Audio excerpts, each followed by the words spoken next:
in charge today. Mackenzie left us for Florida in baseball. She's watching Alex play baseball, like 9 games or something like that. So she's, if you know her, she's not as excited as it sounds. First up, we have Goose Group. They're going to talk about a little history, and then if you haven't grabbed some Smile coffee, there's some coffee there for you. Do you have the clicker? Sure.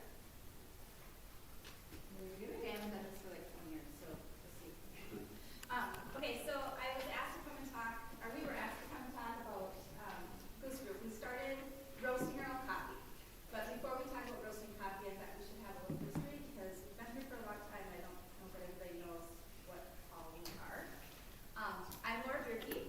I'm the president and chief of operations for Goose Group. Sean Banda is our director of food and beverage, so she oversees all that stuff, and she will have the details on the roasting. I'll just talk about the general stuff. So, which one do we do? Here we go. Okay, so Wild Goose is our very first store, and it was opened in 1997. It was the first gift shop, and not first gift shop, first drive-through coffee shop in Perham in 1997. Actually, before Starbucks was really even a thing, so it was a huge risk, but it worked kind of after a lot of work. But anyway, 1997 is when we started. In 2013, Goose Group was built. In between there, Wild Goose, Goose Group researched or thought about building a new Wild Goose. They needed more space. So they purchased the land where Nest is right now and did the whole bid thing, and the project came in about twice as much as what they were expecting, so they tabled that. In the meantime, that block kind of became available, and Doug and Sue ended up acquiring that property and redoing that building, tearing down a couple of really bad houses, and creating Goose Gang. So we pulled toys out of Wild Goose and created Goose Gang. And then in 2016, we built Nest, and that all just came from the coffee shop. We needed more space. There was a huge demand for it. It was a thing. We wanted to expand the kitchen, and we made Nest in 2016.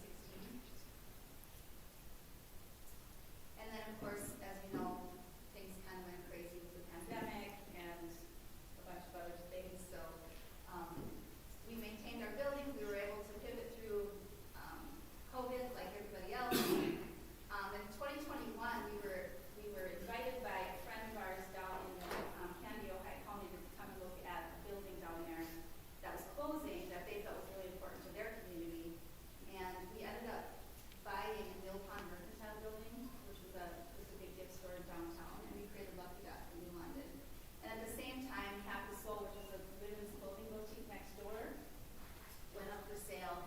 And it was a beautiful building. It was one of the reasons we wanted to even be in New London, because it was just a really neat store. And we did not want them to close because there was talks that, no offense, that the city was going to buy the building and put city offices in there. And that is not what we wanted. So we ended up buying Happy Soul, which was actually a wonderful thing. And it's a men's and women's clothing boutique. So if you've never been to New London Spicer area, I would encourage you to go down there and check it out. It's a beautiful area. It's very much like the Perm area, lots of lakes and very tourism focused, and it's just a really neat area. So it was a really fun way to expand this group and not anymore in the Perm area.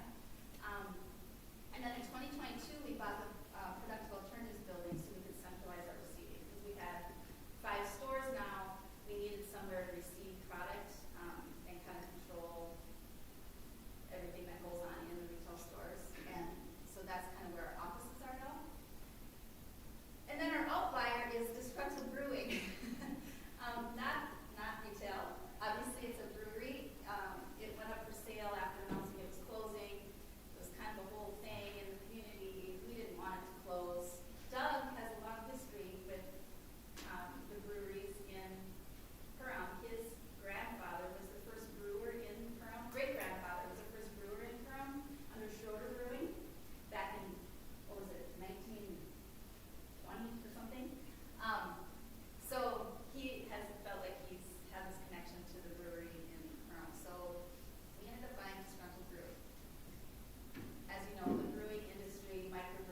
friend's family farm in Columbia and coming back with just a can of greens and the yellow pages and going around and selling green coffee to local places.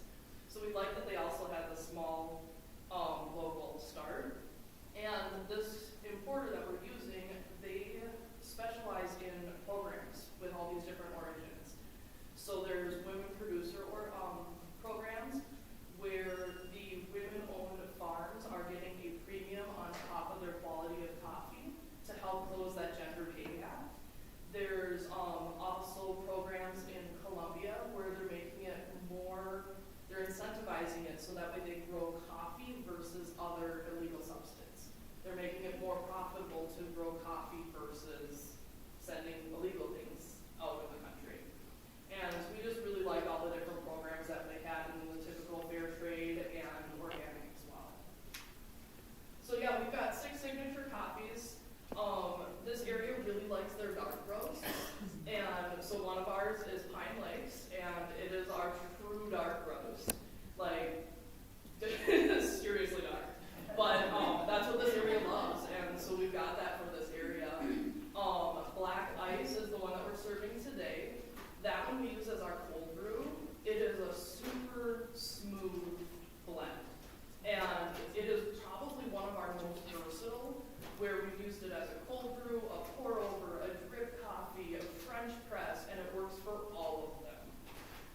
And then we've got our Rise and Grind, which is what we use for our espresso. And that one too also works great as just a drip coffee.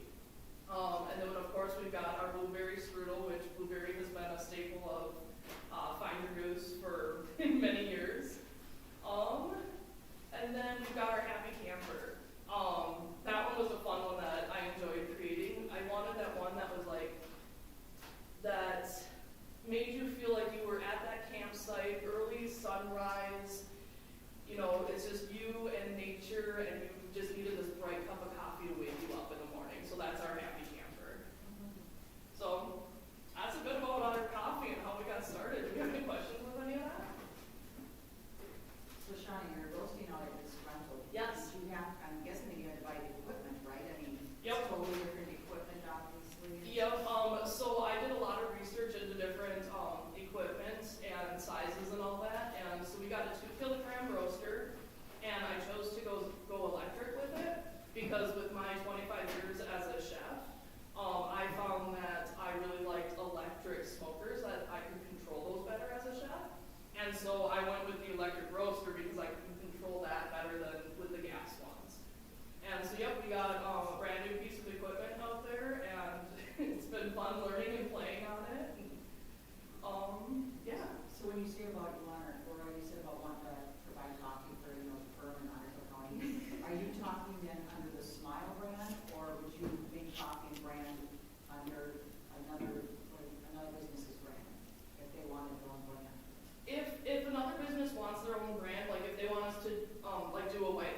to focusing on each client, emphasizes their strengths, what they're able to do, their preferences, community inclusion, who they want to support them in their programming. And then quality of life. We recognize quality of life for each person looks different, just as it does for each of us. Goal-based programming. In order to be in our programs, whether it's our group homes or independently, they need to be goal-based. Providing necessary supports to promote their independence, whether it's in home or in community. We do kind of a variety of different goals. It can really be anything they want it to be. Some different goals that we have done, first aid, money management, cooking, food prep, cleaning, medication administration, responding to emergencies or illness, and laundry. Those are kind of our more common ones. Again, all for kind of independence promoting. Services that we provide. So community residential services, that's our group home settings. Those are minimal supervision to 24-hour support. So our overnights are paid sleep. So our staff are paid to sleep, they just have to be there. We have some clients that need to be woke up in the night to go to the bathroom and need assistance with that. For minimal supervision, it all depends on kind of their risks. If they're able to be out in the community, if they're able to be left alone, whether it's at home or kind of wherever. So our staffing just kind of really reflects that. Independent living skill training, that's either they live on their own or they live with family members. A lot of that, again, building those skills to be independent as possible, keep them living on their own. That's kind of, we see a lot of people that come to the group home setting, learn those skills, move out on their own, and then we still continue services with them. We have quite a few that live in St. James Manor. That's a wonderful facility that we have that, like I said, a lot of our clients really transition well to. So, respite care in and out of the home. We have some that we go to their home and we provide respite care with. Right now we don't have any open beds, but if we did, we could have them come stay in our home just for a short term. Nursing services that we provide for both clients that are in our group homes or clients that are out living on their own in the community. And then recreation is our Sunshine Club program, which I'll talk about a little bit later. Here's kind of our staffing operation. So our staff are all trained in a huge variety of things, but this is kind of just our main umbrella. The person-centered planning that we talked about, behavioral intervention, first aid, CPR, medication administration, and skill development. Our administrator, that's Bruce Miller, so that's my father-in-law. Him and my mother-in-law have been in this agency for a long time, and they are on their way to retirement here in the next couple of, hopefully, months. But I don't know that my mother-in-law will ever be ready to retire. It's just been part of her life for so long. Chief Operating Officer, that's Jameson Miller. That would be my husband. Joni and I are the program directors. We have 2 nurses in our program. One is here, one is over in Breckenridge. QDDP, they're the ones that kind of organize all of our goals. Right now we don't have one over here. I'm kind of playing that role a little bit as well. We do have 2 over in Breck that have been with us since the very beginning, back in 1989. So, house managers, we have 1 at each of our sites. They kind of oversee all of our house operations. They're our kind of family communication. They do a lot of doctor appointments. Have a pretty good relationship with all the community members that the clients deal with. And then our direct support, like I said, we have our paid sleep staff, and then we have our direct support that are during the day, and then our individual support staff that go and work with our IHS clients out in the community as well. So one thing that sets us apart is that we do have nursing care. So we are not required to have nursing care services. Our nursing care allows us to take in a lot more clients.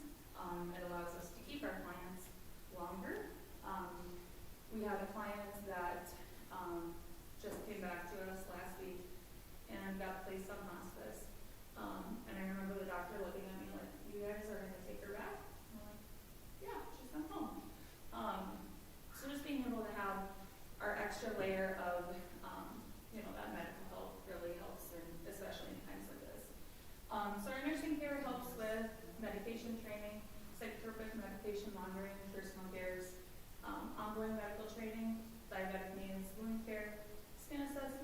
ostomy and urostomy cares, tracheotomy cares, seizure monitoring, appointment, attending for both primary and psychiatric needs, and end-of-life care. I gotta get a drink, it's dry. Alright, so a little bit about our history, and I wasn't around for all this, so I got my cheat sheet here. In 1979, Wilkin County Group Home was founded over in Breckenridge. So it was founded by a group of parents and local citizens that did not want their loved ones to have to go too far to receive care. 1989, Bruce took over as the administrator and the license holder. At the time, it was 6 beds in Breckenridge. It was considered an intermediate care facility and was licensed by the Department of Health. In 1994, he was approached on developing in Ottertail County. They added a 4-bedroom in Fergus Falls and 1 in Kern. In 1997, right after the river flood hit and all of the clients that were in Breck had to be evacuated. Their house was significantly damaged. So they were moved into basically rented homes that were temporary facilities, and they were there for almost a year while the place was repaired. Once they went to move back, there was some arguments about toilets that needed to be replaced, and Bruce decided at that time he was going to convert them from being the intermediate care facility to being Department of Human Services waiver beds, which the other 2 in Ottertail County were. So he switched to those for the additional beds, but switching meant the 6 bed had to become 4 beds, so they added another house and it became 2 4-bedrooms. In 2000, they expanded to 2 additional homes in Kern. They were asked then by Ottertail County, hey, you guys have more homes here than you do in Wilkin County, can you change your name? So they changed their name to West Central Community Services. In 2001, the Ottertail Lake residents that was attached to the nursing home over there notified the county that they had 90 days to find new placement for 8 of their residents. Obviously, that was kind of a wild time. There was not very much for placement available at that time, and definitely not within 90 days. Bruce worked really closely with Dennis Apple, Joel Paulson, and Jim Osterfeld. Dennis really kind of was passionate about these clients were not going to not have somewhere to live. I got to share this story a lot lately with his passing, and it gets me every time. He helped construct 2 facilities in those 90 days so that the placement could be provided. And to this day, those are the only 2 homes that we continue to rent and don't own just because of Bruce's loyalty for what they did helping get those residents placed. My favorite part of the story, though, is that at the time, they did not own the land, and they knew they needed to be built in 90 days. So they started building before they owned it, and I think they figured, hey, we got a lawyer, we're fine. So, I'm sure you guys can't imagine that. 2004 to current day, so we've expanded our individualized home support in 3 service areas, the Fergus area, Perm, and Breckenridge, as well as taking on some rural clients. We serve some in areas that I've had to dig out some staff from that luckily I've been able to find some. Let's see, we have 13 total group homes. 6 are in Perm, 1 is in Ridgeville, 1 is in Fergus Falls, 4 are in Breckenridge. And we have 1 in Minneapolis that is a live-in staff, and he is the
demonstrate outstanding efforts providing stable and supportive environments that allow clients' growth and development. MSSA's Awards and Scholarships Committee looks for the following qualities in an excellent in adult foster care nominee: the ability to recognize and meet the needs of those placed in their care, the ability to work with licensing agency, family members, and community, and a level of service that sets them apart from other adult foster care providers. So I found this, and I asked about it. Back in 2004, they were nominated by the Ottersdale County social workers, who do part of their licensing, for outstanding community services. This was during a big time of their expansion, when they were going through and adding houses and such. They were taking some difficult clients during this time from the state hospital. They've worked with quite a few.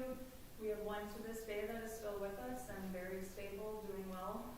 One that on the way out the door, my mother-in-law heard staff making bets on. So I think she'd like to go back and have some words with a few of those staff, but then I did some more digging in an office and I found this. This is Provider of the Year for 2005, which they are the first community residential corporate to receive, and it was for developing innovation and new concepts. The service sites that gave each client, they were the first service sites that gave each client their own room, focused efforts on homes that have been institutionalized, and clients were fully community integrated. So when you walk into one of our group homes, it looks no different than my house or your house. It's not white walls, it's not shared bedrooms, it's not, you know, it's very homey, it's comfortable, they live at home. And then in 2017, they received this award again for the implementation of Sunshine Club as well as the community involvement. So Sunshine Club is, it was started as a program for our clients to be able to provide affordable activities for them to do. Day trips, camping trips. We've received numerous donations of different supplies for fishing, activities like that. And originally it was all led by clients, so it was kind of our higher functioning clients planning activities, and everybody got to go and be involved with them. During COVID, we really got to kind of ramp up activities, obviously. We did a lot of at-home stuff, but we still got to keep them pretty busy and involved. Once this started taking off in 2017 and we saw kind of the impact that it was making, we opened it up to all community members because they went to day programs and would have clients that were friends of other programs that they were friends with and would say, hey, so-and-so would enjoy a fishing trip, can I invite them? So we were servicing clients that were not in our program, but just being able to provide those activities for them. So, yeah, so our current status, we last week received a call from Fergus Falls that there was an agency that closed down there. They weren't getting funding, and they are just a tiny organization and weren't able to make payment to their staff. So I got a call from a panicked social worker who said, hey, can you take 3 clients? And I said, sure, 3 clients I can do in Fergus. I put out a hiring ad and was able to get staff for it right away. And then before we hung up, she said, just so you know, you're going to have other social workers calling you. And I said, oh, okay. She had kind of an insight because she had a friend that worked for the agency. So we were approached on expanding there. Honestly, with the state of things, we're not really in a place to be able to commit to that right now. We're just kind of focusing on what we've got. We're plenty big and plenty busy. So we also were approached on another group home 3 days later because there are 4 open beds right now, and the wait lists are incredibly long. We have 6 people right now that are on our wait list. I could start the home and have it full. But again, it's just a big part of it is staffing. It is hard to find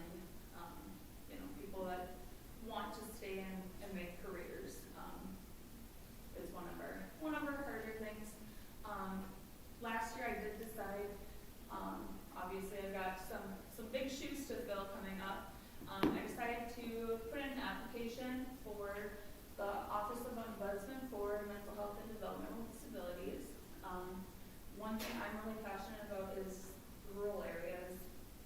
You know, having people in Minneapolis see what's going on here.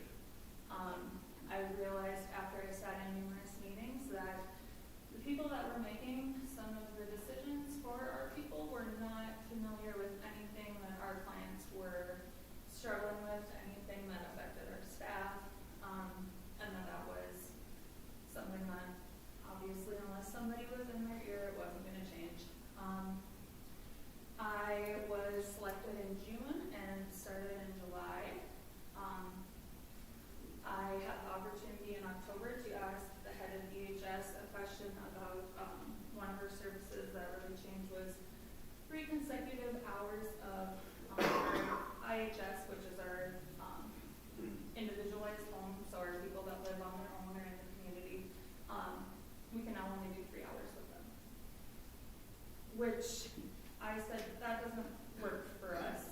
We run people to Fargo for specialty doctors, and it takes me an hour and 15 minutes to get there, an hour and 15 minutes back, plus however long you spend there. And the head of DHS tells me, well, it's not implemented until January. I'll get back to you. We're still working on some stuff. It's March. I haven't heard back. So just, like I said, just with the way things kind of currently are right now, I'm going to be honest, we're eating costs on it. I refuse to let our clients go without that care. But we are, you know, continuing to advocate because, again, unless people are advocating for us in the rural areas and the disability services community, you know, it is people in Minneapolis that are making those decisions.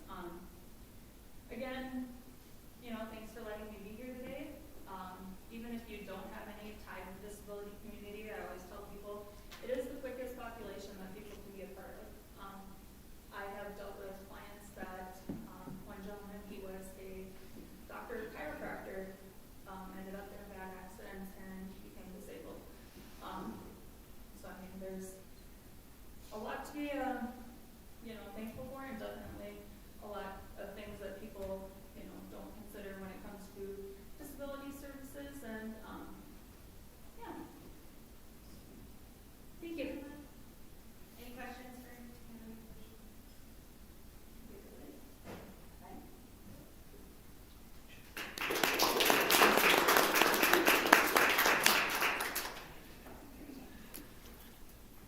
Next we have John. Hey. Yeah. Hey. Do you have the application? No. Okay. You have your- Cool. That's fine. This is kind of half shelf. I can find it. You want me to find it? Sure, if you want to. If you don't like my graphic. Take a look. All right. So the mobile food truck units or food trucks. This has kind of been in our coffers as far as an ordinance or regulation for the last probably 6 or 8 years.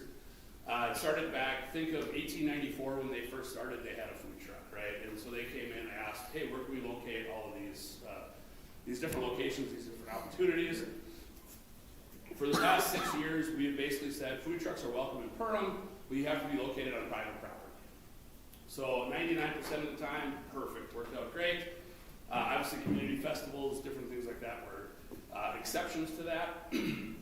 So obviously as things pick up, more food trucks come, more interest happens, we have to regulate it, and thus the ordinance.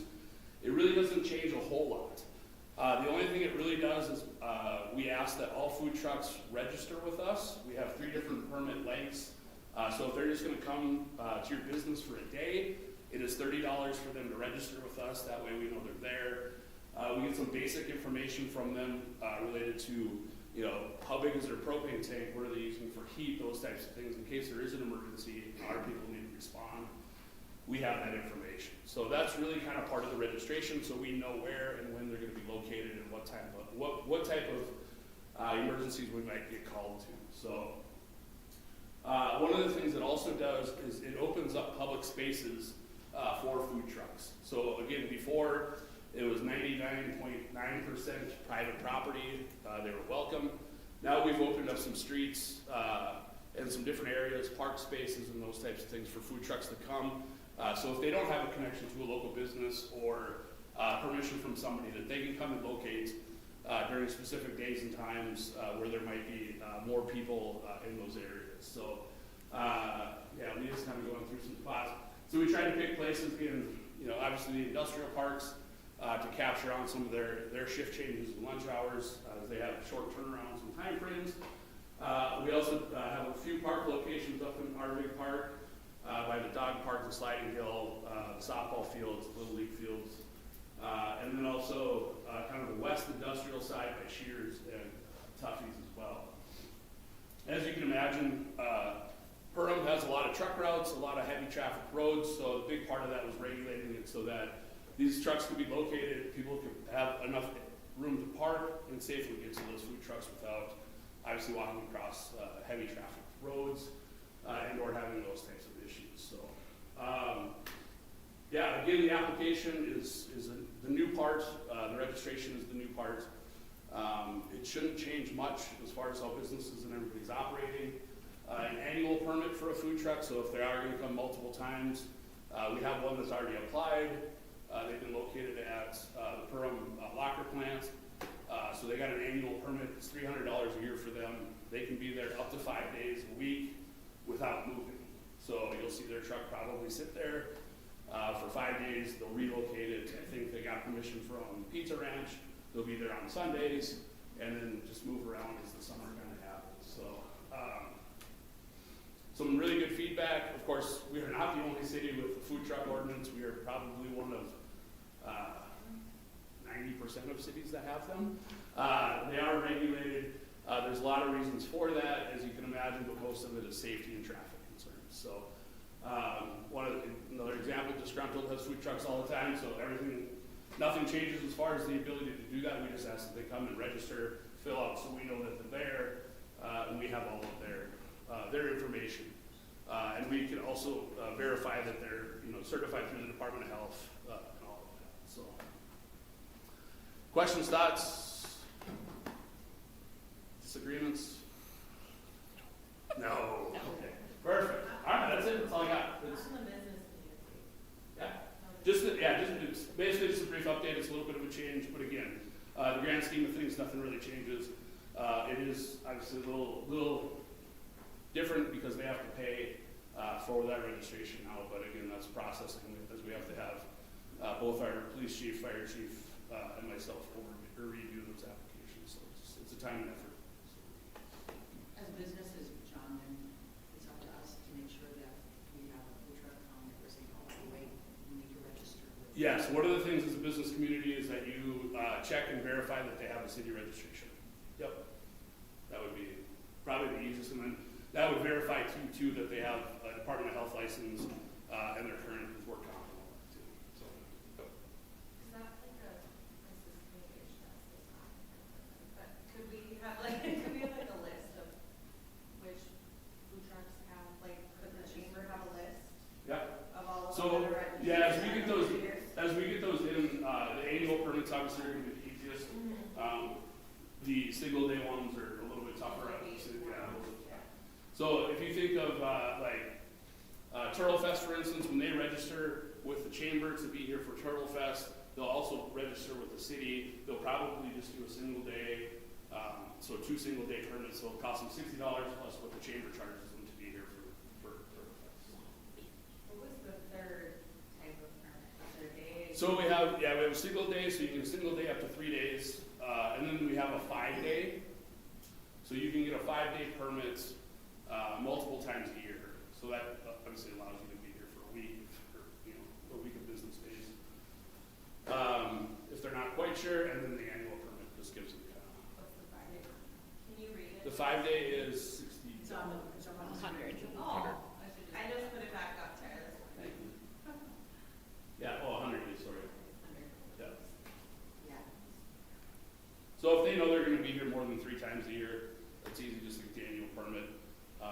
Obviously, some people will plan to be here a year, realize it's pretty sweet to be here, so they'll want to come back. That's it. If you have anybody that you work with or knows anybody that has food trucks, they have questions, definitely give them city office number and we'll get a hold of them. Thank job, John. I'm just gonna do this from up here, because the girls' basketball team leaves the high school at 8:50, so we'll go out. But we've got some, I don't believe Lucas is here, this is a new member, Otter Plumbing and Repair, Lucas Hanson. He's based out of Ottersville, as you can tell. So if you need any plumbing or repair needs, you'll be able to find him on their website. I don't think Ollie is here either. The Willy Wonka tickets are for sale. They're, it's next week is the big show. If you have an agenda, there's a link to the, firm community education page is where you'll find all the information. Cabin show. Saturday. Woo! We are full. I have one 10x10 space that we can squeeze in the back gym. Otherwise we are full, which is awesome. Choice Awards, April 9th.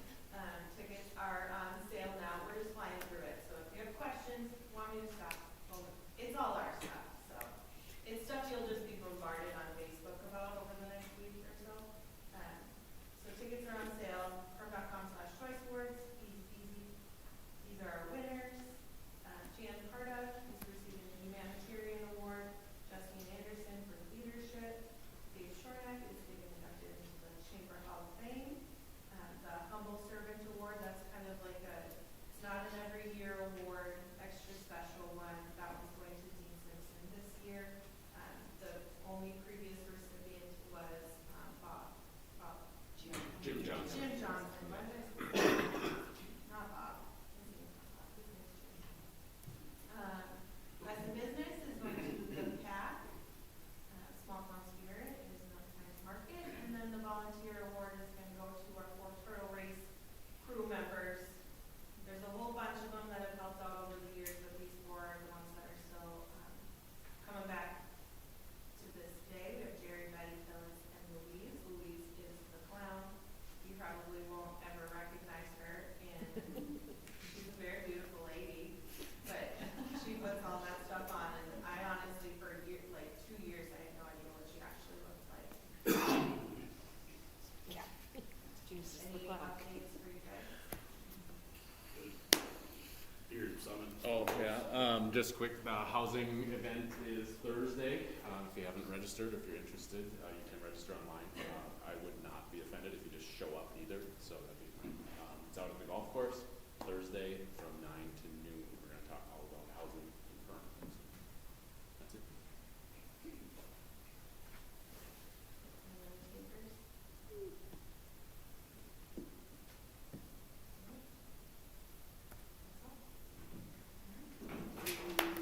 So I invite you all to put on your coats and come out on Main Street, and we will, we'll draw for some winners first, and then we're gonna go cheer on the girls.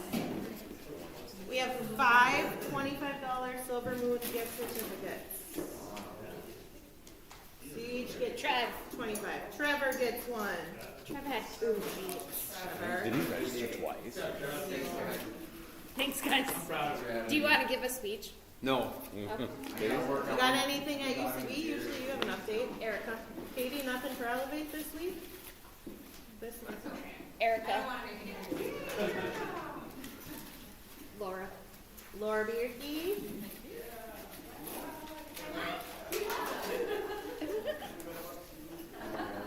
Brooke. Brooke. Jermaine. There you go. Oh, Nick's got it. Nick's on it. Oh, On the hander. And then Laura. And Yep. one more. All right, not two. Jim's name goes back in. Here. Sue. Sue Von Ruden. Good lunch, Dave. I didn't sign up